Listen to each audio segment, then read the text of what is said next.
إما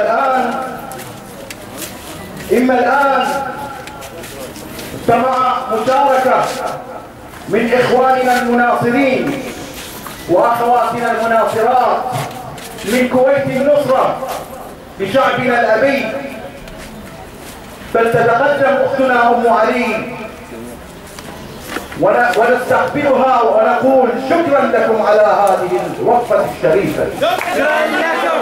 شكرا لكم. شكرا لكم. شكرا لكم.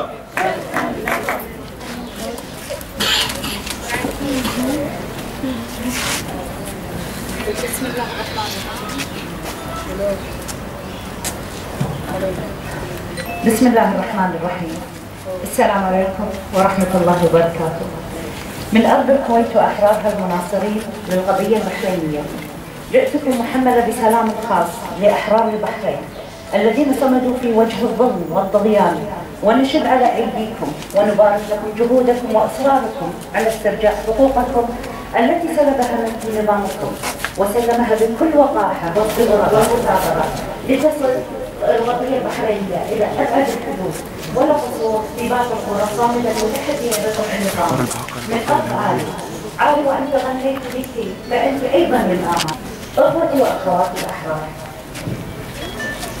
أخوتي وأخواتي الأحرار، ها أنا الآن بينكم على أرض الأحرار، أرض ضربت أروع أمثال كواحد بالملائكة الرحمة الذين كانوا لا يميزون بين جنس أو سن أو طائفة، اعتقلوا، عذبوا، أهينوا.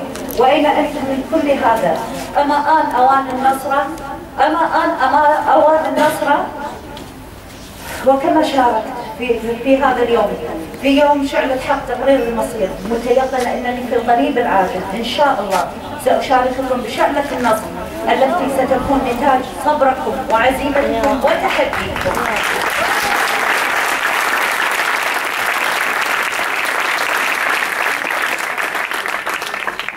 كما انتهز هذه الفرصة لأقف وقفة احترام وتقدير وإجلال لكل من ضحى لهذه القضية من الشهداء الذين سالت دماؤهم على هذه الأرض الطاهرة، والمعتقلين من الرموز وأطباء ومعلمين ورياضيين ونساء وأطفال، وأقول لهم أنتم فخر الأمة.